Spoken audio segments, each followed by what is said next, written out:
Et si je vous disais que de vous fier à votre mental, c'était pas nécessairement la meilleure chose à faire pour savoir ce qui était le mieux pour vous dans la vie? Qu'est-ce que vous en penseriez?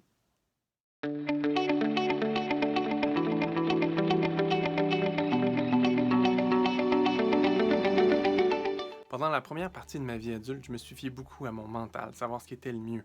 Et ça impliquait savoir quelle est la bonne décision à prendre. Est-ce que je suis mieux de faire telle chose ou telle chose? Est-ce que je suis mieux de viser tel genre de poste? Ou bien à quoi je devrais m'attendre? Ou bien qu'est-ce qui est possible dans ma vie? Qu'est-ce qui est possible que je puisse faire moi à ce moment-là de ma vie?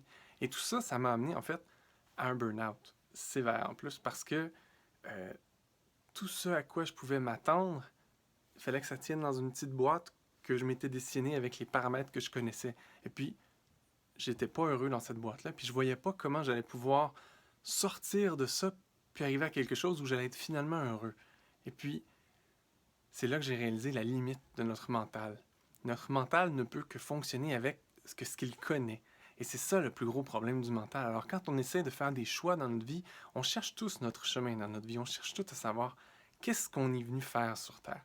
Mais la réponse ne peut pas se trouver dans notre mental, à moins qu'on ait été vraiment, vraiment inspiré. Et ça peut arriver à un certain point, mais si on fait juste chercher dans notre mental, on va toujours être pris dans notre propre petite boîte qu'on s'est fabriquée nous-mêmes. Et chaque boîte va être différente. Et votre boîte, elle a peut-être évolué avec le temps, peut-être qu'elle a grandi, peut-être qu'elle a rapetissé, mais c'est votre boîte à vous que vous avez créée et c'est ce que votre mental connaît, comprend et croit qui est possible. Et ça tient au fait que le mental a besoin de contrôler les choses. Il a besoin de savoir où il est, il a besoin de savoir où on en est. Certains appellent ça l'ego. Je suis plus certain que l'ego est quelque chose qui existe vraiment. En fait, je pense plutôt que l'ego, c'est un nom qu'on a mis sur le mécanisme de défense qui fait que notre mental a besoin de savoir et contrôler l'environnement dans lequel il évolue. Mais il y a quelque chose au-delà de cette boîte-là. Il y a quelque chose d'encore vraiment mieux et de plus formidable. Et ça, c'est notre inspiration divine, ce à quoi on se sent appelé dans notre cœur. Et c'est pas ici, et c'est pas dans une boîte, c'est plutôt, ça vient de l'intérieur et ça ressort à travers nous. Et on le sait quand on est dans cet état-là parce qu'on se sent inspiré, on se sent joyeux, on se sent plein d'énergie et c'est comme si les choses étaient faciles. Même si dans les faits, ça peut être beaucoup de travail, ça devient facile. Pourquoi?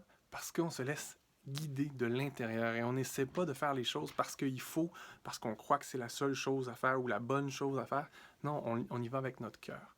Alors ça à quoi je veux vous inviter aujourd'hui, c'est de vous poser la question, sincèrement, qu'est-ce qui guide votre vie en général?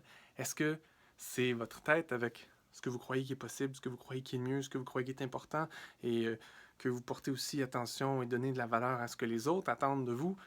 Ou bien est-ce que c'est à votre appel dans votre cœur?